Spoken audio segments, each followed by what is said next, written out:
The man who confessed to killing 4 University of Idaho students will be sentenced tomorrow. And it has been really a complete nightmare for the victims' families who had their world shattered in 2022. Fox's Kennedy Hayes is live outside the courthouse now in Boise with more. Kennedy. John Allen, Bryan Kohberger pleaded guilty earlier this month. That was part of a plea deal to avoid the death penalty. But tomorrow, inside this courthouse, we'll hear victim impact statements from some of the families, and it's still unclear if Kohberger will speak.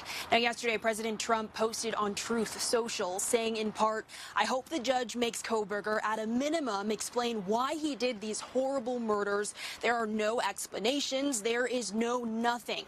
People were shocked that he was able to plea bargain, but the judge should make him explain what happened.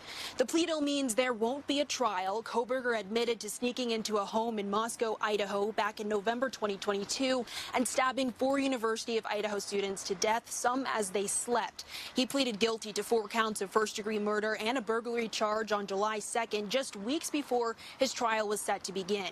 Prosecutors say the former criminology student studied how to commit and cover up violent crimes.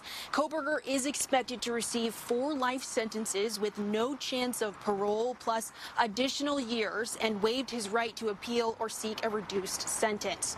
Now, at a hearing last week, Judge Stephen Hippler lifted a year-long gag order in the case, saying the order's main purpose, to protect a potential jury, no longer applies now that there's no trial. The move came after media outlets, including Fox, petitioned for its removal. But even without the gag order, legal experts say we may never truly understand why Kohberger did it. We were never going to get that information. The chances that we would have learned exactly why or what he was thinking were zero. That wasn't going to happen in a trial, and it's not going to happen in a sentencing hearing. Now, the hearing starts at 9 a.m. local time tomorrow and could last all day. John, Ellen. Kennedy, you mentioned the gag order. So, I mean, with the gag order, do you think we'll be able to learn more? Well, Judge Stephen Hippler says that process won't begin until after the sentencing ends tomorrow. Each of these sealed documents will be reviewed on a case-by-case basis. Again, that won't start, though, until after the sentence hearing ends tomorrow. And Kennedy, nobody can compel him to speak, even the President of the United States. So he, and it seems that most people think he'll go silent tomorrow, but anything's possible. John, that's exactly right. Talking to legal experts, they tell me, even if this went to trial, even if we didn't have this plea deal going through, Kohberger would not be required to ever explain a motive, why he did it.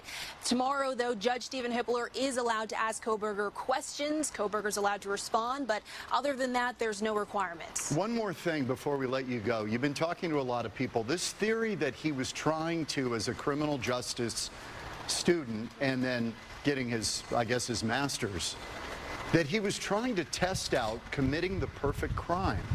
Does that make sense to you, and the people telling you that, does that wash?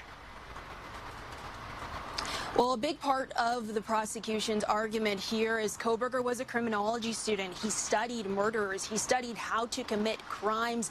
And that may be a part of why he was able to do this crime, why he was motivated. But again, we won't have those answers unless we get them from Kohberger himself. So unless we hear that first account, it's speculation. Yep. Yeah. Kennedy Hayes tonight. Kennedy, thank you.